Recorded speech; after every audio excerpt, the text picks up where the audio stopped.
கிராமப்புறத்தில் உள்ளே போனால் தாங்கன்னா தெரியும். உள்ளே போனால் தான் எல்லா கிராமங்களும் நிறைய இடத்துல கட் ஆஃப் ஆகிருக்கு.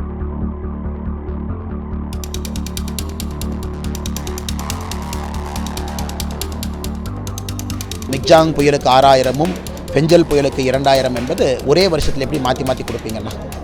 கள்ளச்சாராய சாவுக்கு இறந்தவங்களுக்கு நம்ம எவ்வளோ கொடுக்குறோங்கண்ணா? அது மத்திய அரசினுடைய NDRF கைட்லைன் படி ரொம்ப தெளிவாக இருக்குது. 10,400 ரூபாய் வரை கொடுப்பதற்கு மாநில அரசுக்கு அதிகாரம் இருக்குது. தென்பண்ணை ஆற்றில் ஏற்பட்டுள்ள பாதிப்பு குறித்து ஆய்வு செய்வதற்காக தமிழக பாரதிய ஜனதா கட்சியின் மாநில தலைவர் அண்ணாமலை அவர்கள் நம்மிடம் உள்ளார். என்ன மாதிரி பார்த்தாங்க, என்ன பாதிப்பு ஏற்பட்டுன்னு அவரே கேட்டுத்தரலாம்.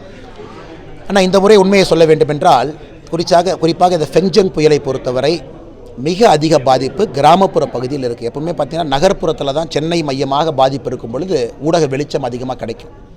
ஆனால் கிராமப்புறத்தில் உள்ளே போனால் தாங்கன்னா தெரியும். உள்ளே போனால் தான் எல்லா கிராமங்களும் நிறைய இடத்துல கட் ஆஃப் ஆகிருக்கு.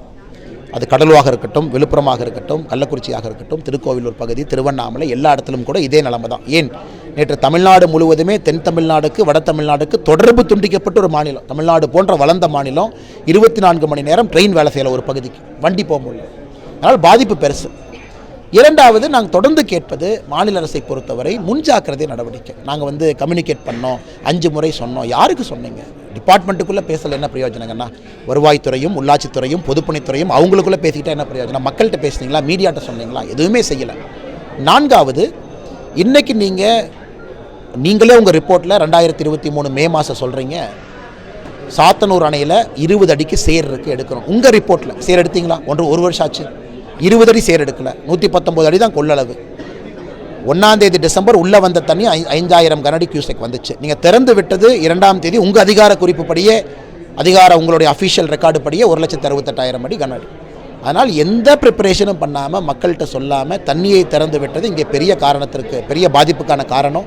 அதனால் மாநில அரசு இங்கேயெல்லாம் கவனம் செலுத்தணும். இன்றைக்கி அமைச்சர் பொன்முடி அவர்கள் மீது மக்கள் கோவப்பட்டு சேரெல்லாம் வீசினாங்க. தவறுதான் என்றாலும் கூட மக்களும் தங்களுடைய கோவத்தை எப்படி காட்டுவாங்கண்ணா? இப்போது அதிகமாக பாதிப்பு ஏற்பட்டிருக்குன்னு சொல்லியிருக்கீங்க. இப்போ தமிழக அரசு ஒவ்வொரு குடும்பத்திற்கும் 2000 ரூபாய் நிவாரணம் அறிவிச்சிருக்காங்க. அதை நீங்கள் எப்படி பார்க்குறீங்க சார்? நான் ரொம்ப குறைவாக பார்க்கின்றேன். அதை ஏற்கனவே சொன்னது போல் மிக்ஜாங் புயலுக்கு 6000ம் பெஞ்சல் புயலுக்கு 2000 என்பது ஒரே வருஷத்தில் எப்படி மாற்றி மாற்றி கொடுப்பீங்கண்ணா? கள்ளச்சாராய சாவுக்கு இறந்தவங்களுக்கு நம்ம எவ்வளோ கொடுக்குறோங்கண்ணா? கள்ளச்சாராயம் தவறு, குடித்தவங்க தவறு பண்ணியிருந்தாலும் கூட குடும்பத்துக்காக நம்ம சொல்கிறோம். ஹைகோர்ட்டே நீ கொஸ்டின் கேட்குறாங்க. இது மக்கள் எந்த பிரச்சனையும் பண்ணாமல் கஷ்டப்பட்டு சம்பாரித்து ஒரு டிவி வாங்கி ஃப்ரிட்ஜ் வாங்கி வீட்டில் படுத்துங்கிறவங்க டேம் தண்ணியை திறந்து விட்டு 4:30 மணிக்கு ஃப்ளட்டிங் ஆகி டேமேஜ் ஆகிருக்கு. அவர்களுக்கும் 2000. நெற்பயிரெல்லாம் மூழ்கி கிடக்குது, அதுவும் 2000.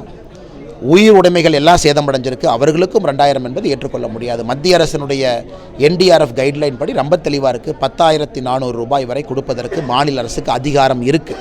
ஆனால் அவங்க டாக்குமெண்ட் பண்ணணும். கீழே ஒரு மரம் விழுந்துருச்சா இவ்வளவு பணம், கீழே ஒரு வீடு சேதமடைஞ்சிருச்சா இவ்வளவு பணம், ஒரு ஆடு கோழி இறந்துருச்சா இவ்வளவு பணம், டாக்குமெண்ட் பண்ணி தான் NDRFல பணம் கேட்க முடியுங்கண்ணா. இன்றைக்கி மாநில அரசு SDRF ஃபண்டு 1260 கோடி ரூபாய் கையில் இருக்குது. இன்றைக்கி செலவு பண்ணுறதுக்கு பிரச்சனைகள் மாநில அரசு சொல்வதற்கு வாய்ப்பு இல்லை. அதே நேரத்தில் இதை விட இன்னும் அதிகமாக செலவு பண்ணத்தான் போகிறாங்க. ஏன்னா மக்களுக்கு நீங்கள் ரேஷன் கார்டுக்கு இவ்வளோ பணம் கொடுக்கும்போது அதிகமாக தேவைப்படும். அதையெல்லாம் முறையாக கணக்கீடு செய்து மத்திய அரசுகிட்ட வலியுறுத்தி அவர்கள் பெற வேண்டும். நாங்கள் இருக்கோம், நாங்கள் வாங்கி கொடுக்குறோம். நன்றிங்கண்ணா. புயல் மற்றும் மழையால் பாதித்த மக்களுக்கு தமிழக அரசு அறிவித்துள்ள நிவாரணத் தொகை போதுமானதாக இல்லை என பாஜகவின் குரலாக உள்ளது. வேந்தர் செய்திகளுக்காக கடலூரிலிருந்து செய்தியாளர் ராஜ்குமார்.